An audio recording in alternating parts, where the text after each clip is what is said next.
Após o sinal, diga seu nome e a cidade de onde está falando.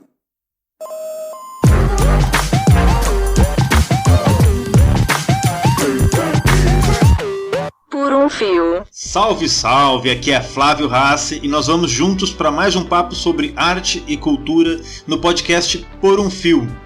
E hoje nossa conversa é com o artista plástico, performer e diretor Ronaldo Robles, formado em Ciências Sociais pela USP, com ênfase em Antropologia do Teatro e do Drama e fundador da companhia Quase Cinema de Taubaté, que tem um trabalho especialmente voltado para a pesquisa imagética, espacial e simbólica das sombras. Nós estamos pelo canal Casa das Artes no YouTube. Curta nosso vídeo, comenta, se inscreve no canal para acompanhar a nossa programação. Todo dia tem um vídeo novo sobre arte e cultura. E às segundas, nosso papo chega ao Spotify e demais plataformas para podcasts. E sem mais delongas, vamos para o nosso papo.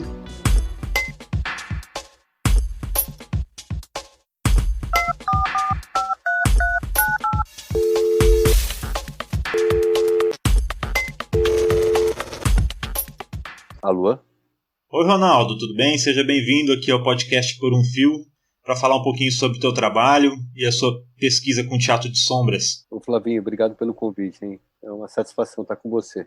É um prazer enorme. Você tem um trabalho, você e o teu grupo tem um trabalho muito bacana nesse sentido. E aí a ideia foi trazer aqui para o podcast para falar um pouco dessa linguagem que é inclusive uma referência do teatro de animação, um trabalho que já é bem antigo, né? Mas para a gente começar o papo, eu queria falar um pouquinho de você, do teu trabalho, do grupo, de como vocês atuam. A companhia Quase Cinema, que é o teu grupo, existe desde 2004, né? Isso. Nasceu, eu estava vendo, de um encontro de diferentes linguagens artísticas, envolvendo artes cênicas, artes plásticas, cinema, performance, dança, mas vocês acabaram se fixando bastante no desenvolvimento de uma pesquisa no universo do teatro de sombras, né? Isso.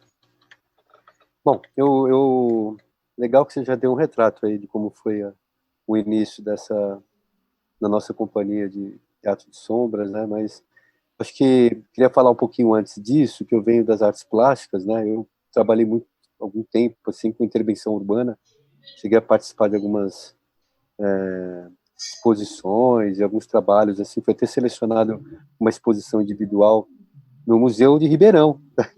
Aí Ribeirão, cara, aí tem uma Bienal, tem todo um trabalho aí com artes plásticas, acho que é MARP, né? É um museu e tem, assim, anualmente ele selecionava alguns artistas para fazer uma individual. Eu fui até Ribeirão e fiz uma individual aí, que foi bem legal, com uma intervenção urbana. Então, assim, isso foi lá atrás, na década de 90, comecinho dos anos 2000, né?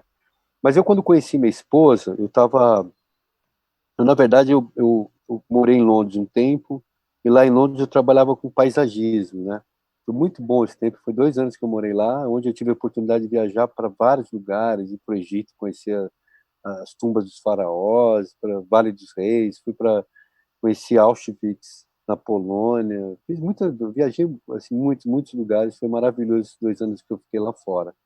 E uma coisa que me impressionou bastante foi os jardins ingleses, que é muito emblemático. E eu lembrava assim de que muitos paisagistas lá falavam do Burle Marx, que é um artista plástico, né, cara? Então eu ficava assim pensando, cara, como o Brasil tem uma potência, assim, a gente não faz ideia de como ele, em vários campos, assim, ele consegue penetrar e consegue construir uma coisa bacana no mundo, né? Uma imagem do Brasil muito legal.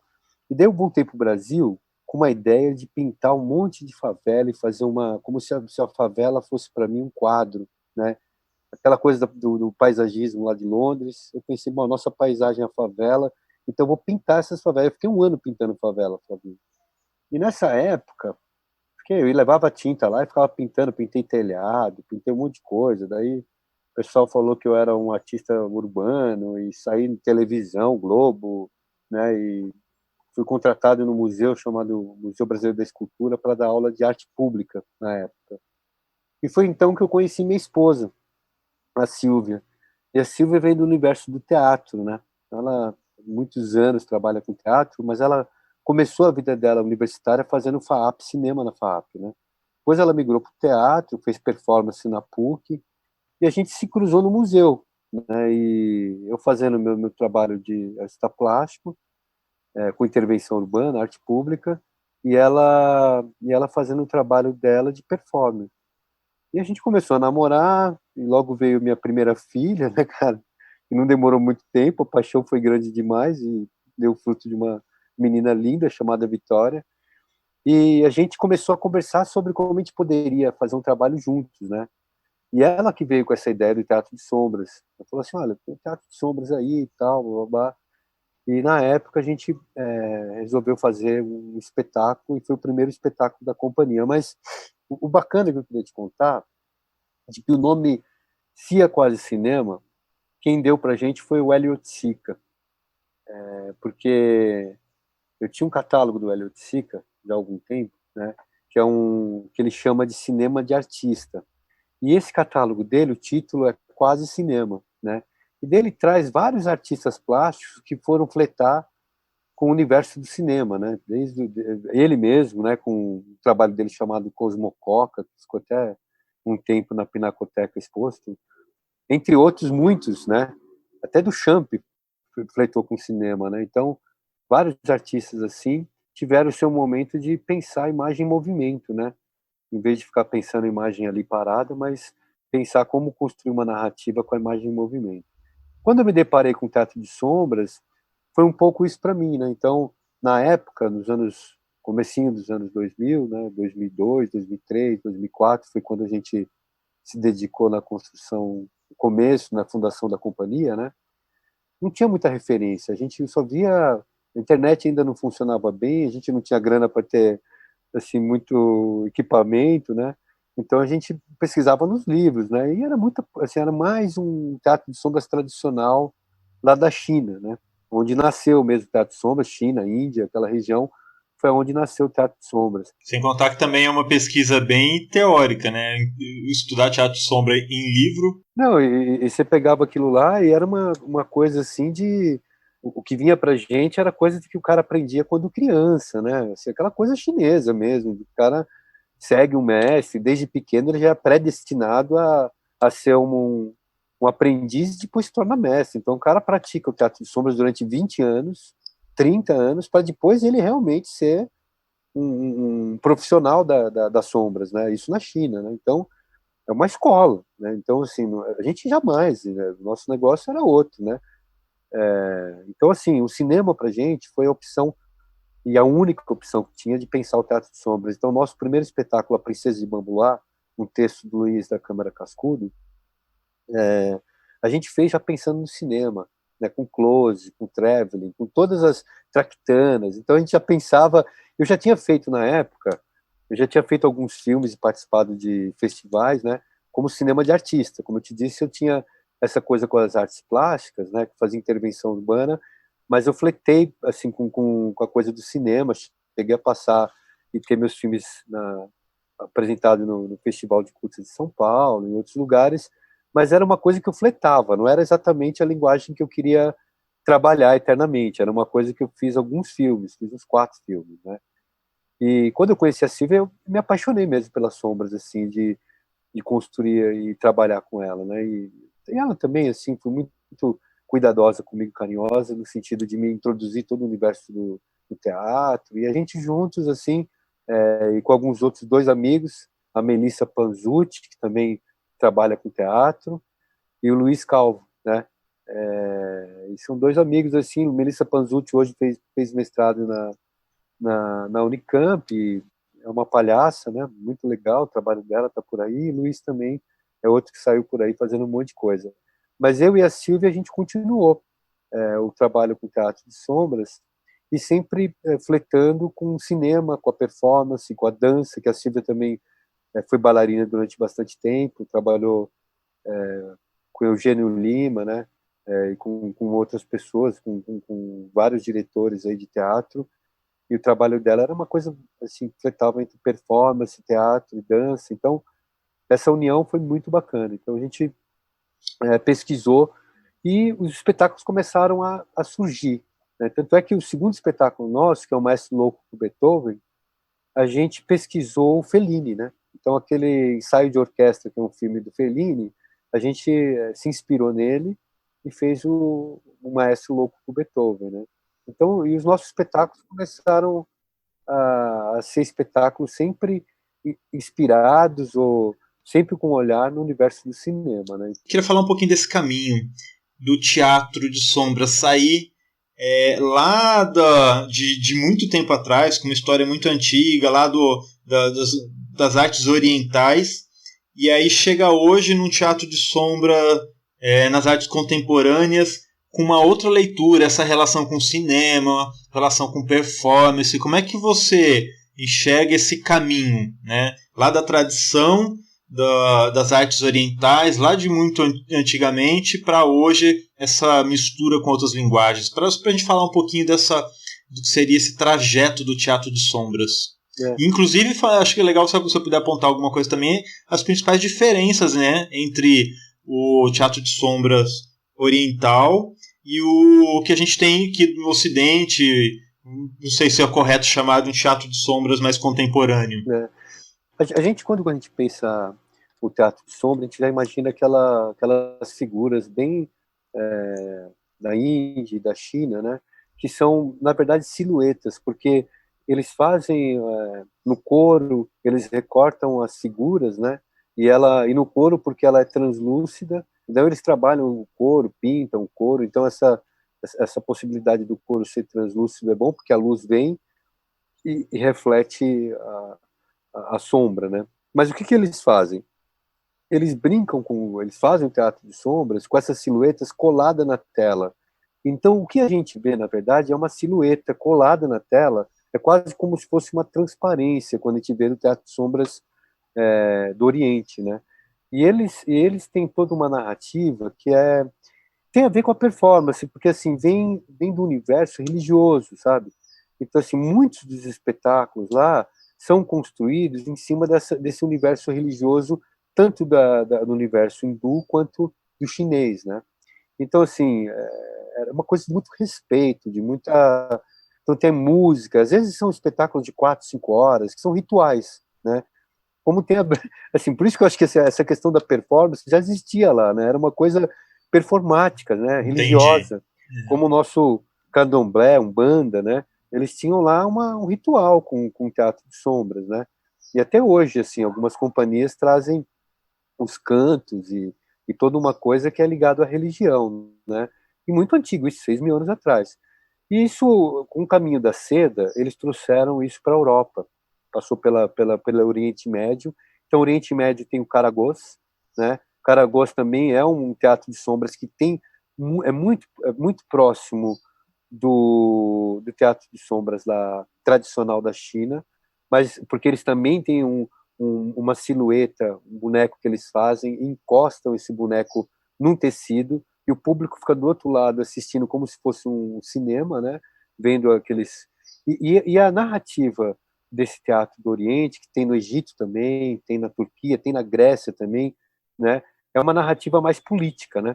Então, o teatro de sombras já no Oriente Médio, ele tem uma pegada, um foco mais na política, né? Então, os personagens ali são textos meio clássicos, né? E que são textos sempre que tem... É um pouco como se fosse o nosso mamulengo aqui, né? Então, tem aquela estrutura que tem um capitão, tem a menina, tem aquela coisa toda, né? Então, eles também têm uma estrutura ali que é uma estrutura de poder, que representa um pouco a sociedade da época e até hoje é adaptado para o que acontece naqueles países, né? E depois... tá sempre aparecendo, né? Mamulengo, Comédia dell'arte lá, sempre aparece, né? A gente então, sempre precisa destacar e questionar essas relações de poder, né? Não, mas eu acho que isso faz parte do teatro, né, cara? O teatro, o cinema, eu acho que se a gente não... Eu acho que o poder da arte, ela tá quando ela extravasa a estética, né? E a gente não fica só na busca do belo, mas também a gente procura o belo nessas relações com as questões da sociedade, sabe? Nas relações de poder. É fundamental acompanhar o discurso, né? Com certeza. Eu acho. Se você fica só a arte pela arte também, eu acho que é uma coisa um pouco muito vazia, né? E que não me cabe também, assim. Eu acho que para mim é muito mais legal uma arte que seja engajada de alguma forma, porque a gente o ser humano é engajado, né? E daí, o Teatro de Sombras chegou na Europa, né? E uma coisa que aconteceu antes da criação do cinema, tinha o Chat Noir, que era um cabaré lá na França, que até hoje tem referências disso, se você procurar na internet, né? E esse Chat Noir, dentro dele, tinha um palco e tinha os espetáculos de teatro de sombras que animavam. Então era um cabaré que as pessoas bebiam. Então isso era mais ou menos como na época do Shakespeare, assim, que as pessoas iam assistir as peças do Shakespeare, e iam beber, ia conversar, trocar ideia, brincar lá, enquanto o Shakespeare estava lá ensinando as coisas dele, né? E o Chat Noir era mais ou menos na 1700, 1800, né? Onde as pessoas iam lá e também assistiam o cabaré, bebendo, se divertindo, e ali tinha um teatro de sombras, né? Eu tive a oportunidade de ir no Museu do Cinema em Paris, né, e ver lá os instrumentos que eles faziam, o Chat Noir. Faz parte da história do cinema, né? Porque já era assim um princípio. Eles dizem que é um cinema primitivo, né? Que já tinha uma questão de uma pesquisa da imagem em movimento. Então, antes dos irmãos Lumière, já tinha uma coisa da imagem em movimento com teatro de sombras, né? Só que o que acontece é o seguinte: ali já existia uma narrativa do teatro, né? Uma coisa que já pensado pelos teatrólogos da época, entende? Então tinha já os textos pensado num formato muito próximo do teatro romântico, né? No teatro ali daquela época que estava nascendo toda uma questão do teatro na pós-Revolução Francesa, né? Então isso foi bem legal, assim, quando eu fui lá visitar, eu vi que é muito bacana você ver assim aquelas carruagens que eles faziam, todas as relações e a coisa do teatro mesmo falado, né? Isso era bem bacana. E aqui no Brasil, quando chega o Teatro de Sombras, que ele também vem, né? Tem relatos aqui que na época do Império, cara, tinha gente brincando com sombras aqui, né? E as sombras, Flavinho, para você ter uma ideia, é uma coisa primitiva mesmo. Nas cavernas existe relato disso, né?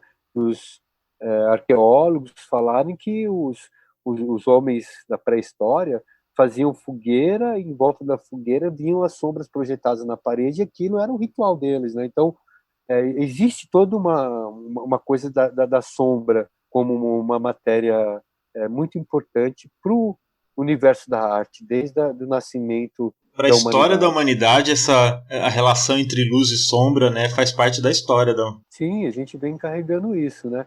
Agora, aqui no Brasil, quando chega, né, a gente tem toda uma coisa mais recente, né?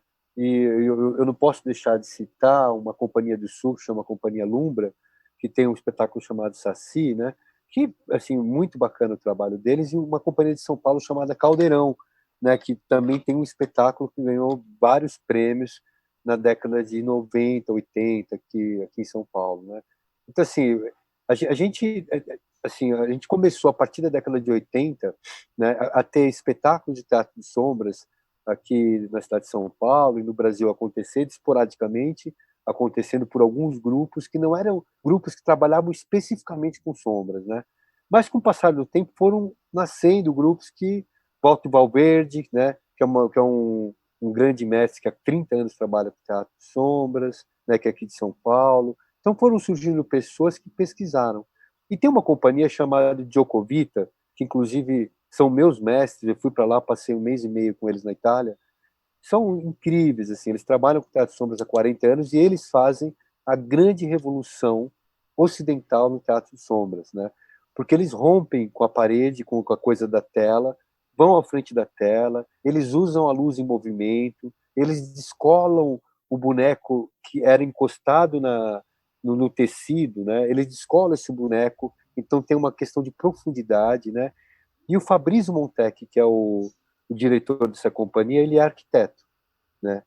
Então, assim, a pesquisa dele toda com o Teatro de Sombras é uma pesquisa espacial, né? Então, quando eu tive com ele lá a oportunidade, ele disse que ele arrancou o boneco ali de encostado no tecido, porque ele precisava desse espaço entre o boneco, essa sombra, né?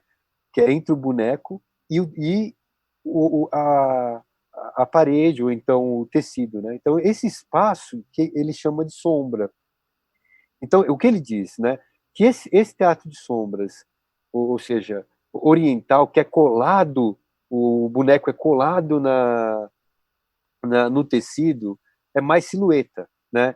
E o teatro de sombras nasce mesmo quando você tira o boneco, você tem essa distância. Isso vocês trazem bastante para o seu trabalho, né? Eu já assisti um espetáculo e tem uma questão muito forte de diferentes formas de sombra, diferentes fontes de luz, diferentes instrumentos para criar sombras que eu percebi, uso de tecnologias diferentes e, principalmente, esse rompimento com o espaço cênico tradicional. Né? Vocês têm espetáculos que são para ser apresentados na rua, paredes da rua, então segue bastante essa linha, né? Sim, Flavinho, e assim, eu acho que esse foi um outro passo, que eu não vou dizer que foi a gente que deu, eu também não tenho notícia de outros grupos antes da gente ter feito, mas deve ter tido, com certeza, e o Teatro de Sombras javanês, né, ele trabalha ao ar livre, né, então as pessoas podem dar volta, a pessoa pode ver atrás, e os caras estão fazendo, e ver na frente, ficar dando volta, mas é um teatro de sombras religioso e ritualista também. Agora, no nosso caso, né, a gente teve essa coisa de romper mesmo. Como eu trabalhava com intervenção urbana, né, eu decidi levar o teatro de sombras para a rua. Então, eu rompi com essa coisa da caixa preta, né, essa coisa de que o teatro de sombras tem que ter um controle sobre a luz, então tem que ser dentro da caixa preta, e fui para a rua, para o risco da rua, para brigar com as luzes da rua, né, e para avançar nesse lugar, né. E acho que foi assim, uma escolha muito legal, porque os nossos espetáculos você consegue visualizar o ator performer, né, fazendo o trabalho dele e a sombra. Então são camadas, né? Então a gente criou esse lugar de narrativa, que são várias narrativas, né? Tem a narrativa do corpo do ator em cena, que ele está ali, você pode ver, ele manipulando, trabalhando com os objetos, né? Você tem o boneco em si, que você também é visto, você está à vista, você está vendo o boneco, e tem a sombra, né? Então são várias camadas que se sobrepõem, né? Então são várias E a histórias gente assiste acontecendo essas ali. várias camadas, isso é muito interessante. A pessoa assiste e ela pode fazer as suas escolhas de ver aquilo que mais interessa para ela, né? Mas aquilo que eu estava te falando, né,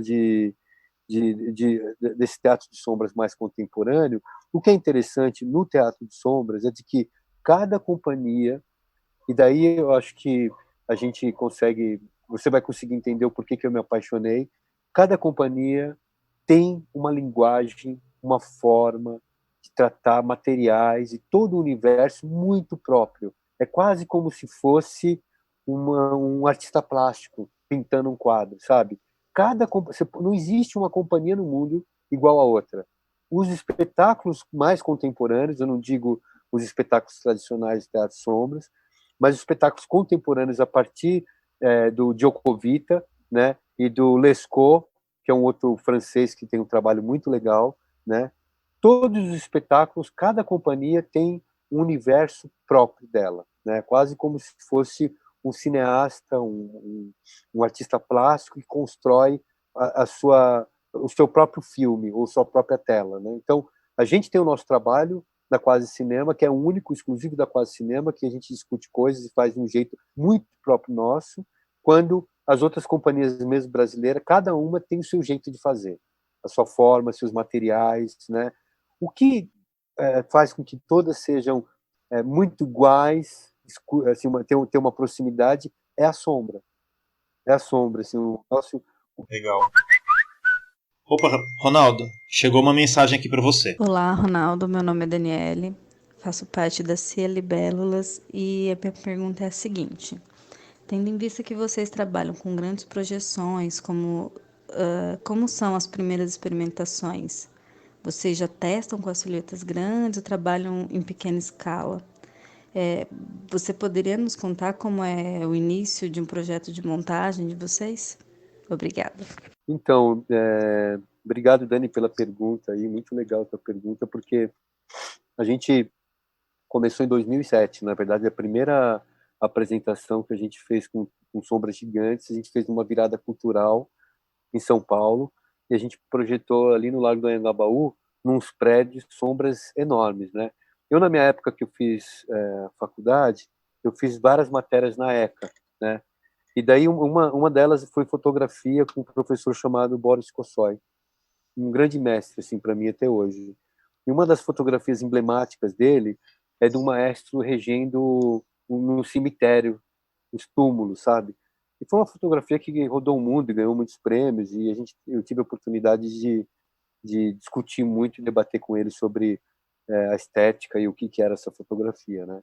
E quando eu pensei a primeira intervenção urbana com sombras, a gente fez um maestro regendo a cidade de São Paulo, no meio da virada cultural. Então era um único cara, né?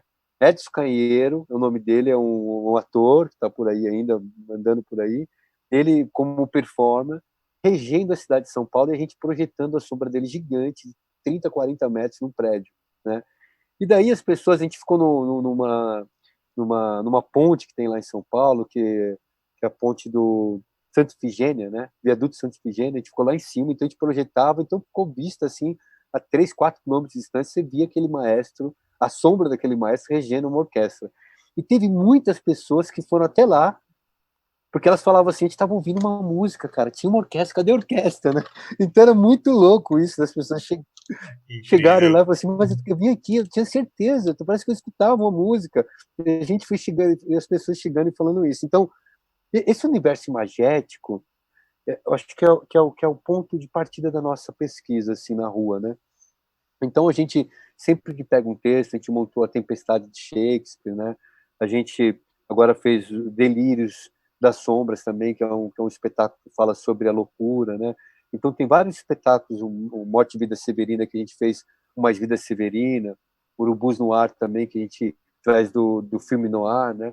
Então, vários espetáculos, a gente começa a partir das imagens simbólicas, sabe? Imagens que pode trazer para a pessoa um universo simbólico, assim, que faça com que a pessoa viaje, faça com que a pessoa imagine coisas, faça com que a pessoa abra um canal para que a pessoa possa sonhar e ter uma liberdade de construir dentro dela uma narrativa dela mesmo, a partir da experiência que ela tem com aquela imagem e com o mundo daquela imagem, né? Então a gente sempre começa a partir disso, mas a gente decupa os textos, né? Faz essa pesquisa simbólica primeiro, né? E a gente busca essa pesquisa simbólica nas artes plásticas, no cinema, né? E na cultura popular, né? Então a gente busca isso, faz uma pesquisa profunda, né? Para entender, por exemplo, na Tempestade de Shakespeare, a gente foi pesquisar o candomblé, umbanda, né? Para pensar assim, aquela ilha cheia de fantasia, né? Aquela ilha cheia de seres subnaturais, né? O que era aquilo? Então a gente foi buscar, não na referência europeia disso, mas trazendo para nossa referência do que são, do que é esse universo imaginário, né? Então, de fadas, de contos e de coisa, né? Mas dentro da nossa cultura. Então, a gente vai buscar isso aí para aproximar do nosso espectador uma imagem que ele possa construir na cabeça dele coisas, né? Então, esse é o primeiro passo. O segundo é a gente fragmentar o espetáculo, né? Porque na rua as pessoas estão de passagem, né? Então é um pouco como o palhaço faz na rua, né? Ele vai contando, ele tem vários pequenos shows, né? Então a gente também constrói o espetáculo em fragmentos, né? Onde tem um começo, meio e fim, porque aquele transeunte... A estrutura do teatro de rua, né? Isso, porque o cara... Pequenos ciclos. Isso, porque o cara tá passando ali, ele vai ficar com a gente 3 minutos, 4, às vezes 2 minutos, né? Então, assim, a gente conta uma pequena história para ele, mas essa pequena história, ela tá dentro de um quebra-cabeça que é uma grande história, né? Então, eu acho, assim, que uma coisa que é fundamental também para a gente, né? É o estado do ator, né? De alerta do ator, né? Então, ele tem que estar, assim, em alerta o tempo todo, porque a rua, assim, fazer esse trabalho na rua com sombras gigantes é um lugar de risco, porque há muita coisa acontecendo, e tem essa proximidade com o teatro de rua mesmo, porque a gente sabe e a gente estudou isso, que o teatro de rua é um lugar de risco, é um lugar que você está ocupando um espaço que não é seu, né? Então você tem que entender que aquele espaço, você tem que pedir permissão para estar nele, então muita coisa pode acontecer, até de chuva, gente entrar no meio. Então, esse lugar é um lugar que se aproxima da performance para a gente, né? Então, por isso que é muito legal estar na rua, né? Mas a gente segue um pouquinho esse rito, né? Nas construções nossas, de começar pelas imagens simbólicas, de fazer uma dramaturgia que tem um começo, meio e fim, de fragmentos da obra que a gente está pensando, né? E de encarar a rua como um lugar do risco, né? Então, e o ator está com esse estado de espírito de alerta o tempo inteiro, né? E uma coisa que é fundamental é a relação espacial. Assim, o teatro de sombras, ele é um teatro que exige da gente uma percepção, um comportamento corporal que percebe espaço no escuro, né? Então você precisa lidar com aquela percepção espacial, né? Que é muito louco. Então, tem um controle, né, do espaço. Isso. Você tem que ter essa... E aí pensando que você tá na rua, trabalhando com espaços diferentes, porque quando você está dentro de um palco, por exemplo, de um teatro, por mais que você transite de um teatro para outro e os palcos mudem, a estrutura do palco é a mesma, a espacialidade é sempre muito próxima. Mas quando você vai para a rua se encaixando em diferentes locais, com diferentes relevos, com diferentes pisos, diferentes interferências no espaço, e aí você, ao mesmo tempo, você precisa ter um controle na escuridão. Eu imagino que seja um desafio e tanto para quem está em cena no trabalho de vocês. É por isso que essa coisa do trabalho de ator é uma coisa que a gente pensa muito em performance, né? Porque, assim, por exemplo, a relação com a arquitetura, né? A gente sempre pensa, a arquitetura, a luz na arquitetura, ela é fundamental, né? Quem fez arquitetura sabe disso, né? A luz, ela é fundamental na arquitetura. Assim, muitos projetos arquitetônicos começam a pensar a partir da luz, onde nasce o sol. Isso é fundamental, é princípio assim, para começar. E, né, o abrigo, né, ele vem de um casaco, né? A história do abrigo é um casaco, né? A coisa de você se abrigar, de você se proteger, né? Então, essa coisa da gente conseguir mexer com a arquitetura, aí eu acho que é uma coisa legal que eu quero trazer para essa nossa conversa, de que o nosso trabalho é a gente desconstruir uma coisa que foi feita para permanecer na sua eternidade. O arquiteto faz uma obra, ou seja, ele constrói um prédio com um pensamento que vai existir para sempre. Ele não faz a coisa para demolir daqui a 2 anos. É uma obra, é uma coisa que ele põe ali no meio da rua, e aquela coisa que ele fez foi pensada para existir para sempre. A gente, com o nosso trabalho, a gente destrói isso, a gente desconstrói isso, entendeu? Então a gente faz uma intervenção e aquilo que era um prédio se transforma numa janela da alma, né? Uma janela onde você vai ver outra coisa. Então aquele prédio a gente transforma a cidade, né? Então por isso que a gente sempre pensa naqueles espetáculos que aconteciam em Acrópolis, espetáculos gregos que usavam a cidade como cenário, né? Então a gente incorpora a cidade como parte da nossa obra. Tanto é que a manipulação que a gente faz com a sombra e nesses fragmentos que a gente constrói, a gente deixa um determinado espaço de improvisação para o performer.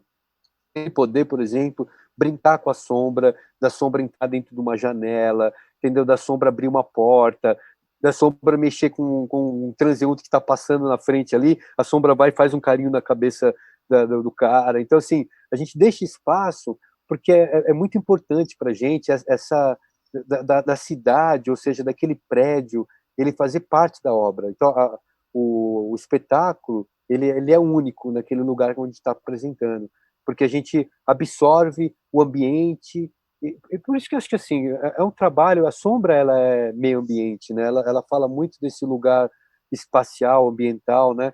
E o nosso trabalho, a gente pensa muito essa coisa de que o meio ambiente, ele não é separado da vida humana. Meio ambiente é cidade também, cidade é meio ambiente, e arquitetura é meio ambiente, né? O ser humano, o rio, a ave, tudo que está ali é meio ambiente, nada está fora, né? Então, quando a gente faz o trabalho, a luz, né, como o sol, né, e a sombra, né, é o ambiente que a gente faz nascer ali, e durante aquela 40 minutos, uma hora e pouco de espetáculo, a gente cria esse ambiente onde o espectador e todo mundo que está em volta fica dentro desse lugar, e por isso que, assim, a arquitetura, a gente intervém nela, mas ela é parte da obra e ela se transforma com o nosso trabalho, né? Então, muito legal isso. É um trabalho muito... É muito louco, cara, muito louco, é muito gostoso. Eu já presenciei, e eu sei, entendo bem o que você está falando, espero para quem esteja ouvindo consiga captar também, mas tudo que você está dizendo eu traduzo no espetáculo que eu vi.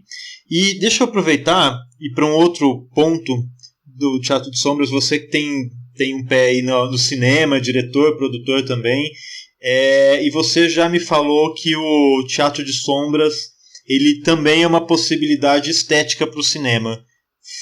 Pode falar um pouquinho sobre isso, antes da gente encerrar?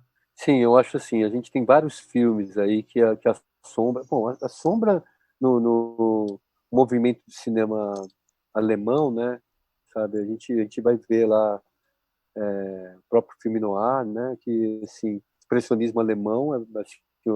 A sombra é figura quase protagonista. Então, assim, e por quê, né? Porque, assim, a fotografia, ela nasce desse contraste da luz e da sombra, né? Então, a sombra, ela está presente em grandes revoluções que a gente teve aí no mundo das artes, né? Então, o cinema, assim, quando o cinema sabe trabalhar... E, assim, o cinema bom mesmo é o cinema que sabe trabalhar a luz, né? Assim, o cinema que não tem um trabalho de luz bacana, você esquece, não existe cinema, entendeu? Então, assim, quando a gente falar de cinema, a gente tem que pensar luz. E pensar em luz, a gente tem que pensar em sombra, né? Então, assim, como é que você constrói a ambiência, a profundidade? Tudo isso está relacionado à luz, né? Principalmente a profundidade, né? E perspectiva também. Luz, ela te traz um monte de coisa, né? Então, assim, eu acredito assim que o teatro de sombras, né? Ele, pensado da forma contemporânea, do jeito que a gente pensa, tem um diálogo muito, muito próximo com o cinema, sabe? E é uma pesquisa muito importante, tanto para pensar a construções de imagem no cinema, quanto para pensar o trabalho de ator, né? Por quê?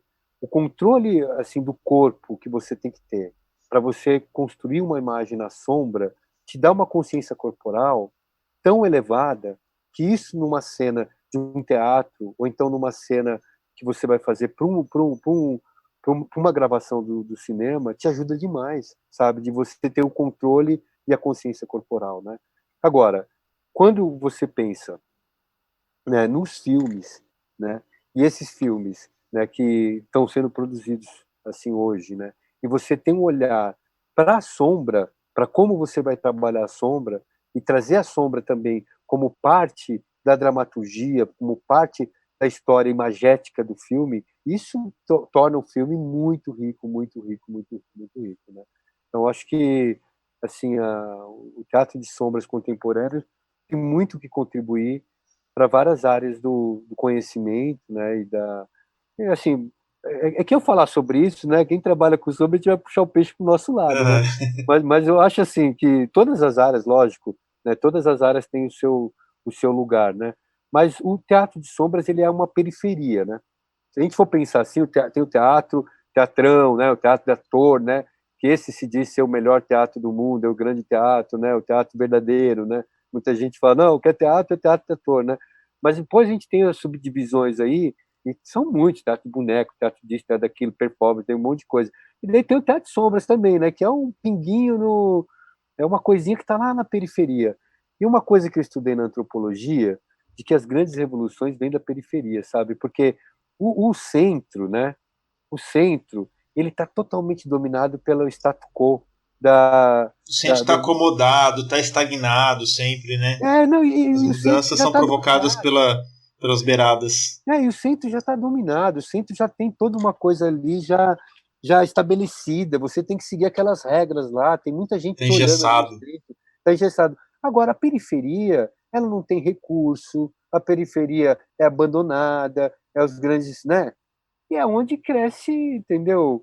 Um monte de coisa nova, onde você tem mais liberdade para revolucionar. Então, eu acho assim, que o Teatro de Sombras é um lugar que ainda é inexplorado, ainda é um lugar assim riquíssimo para quem quiser chegar e pesquisar e descobrir coisas jamais feitas antes, entendeu? Então, é um lugar muito rico de possibilidades, é um lugar super aberto, é um lugar que quem quiser chegar tem oportunidade.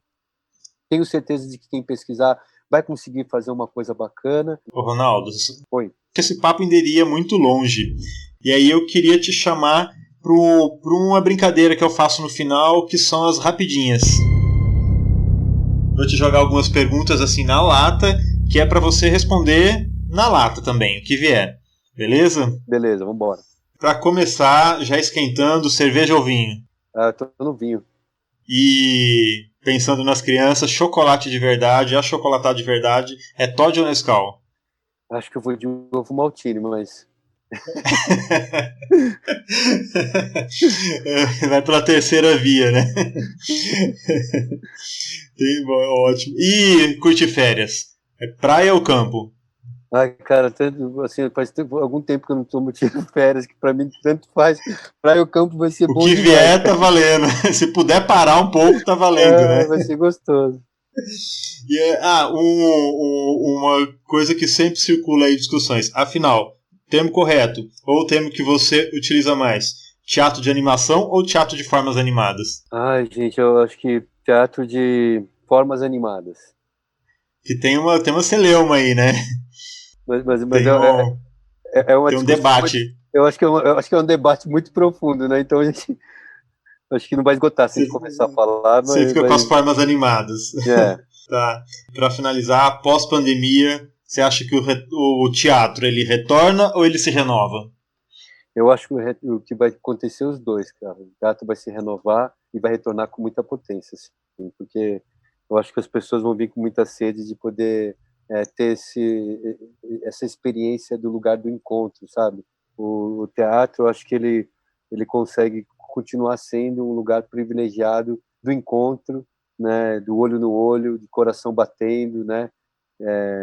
Dos acontecimentos do acaso, do risco, né?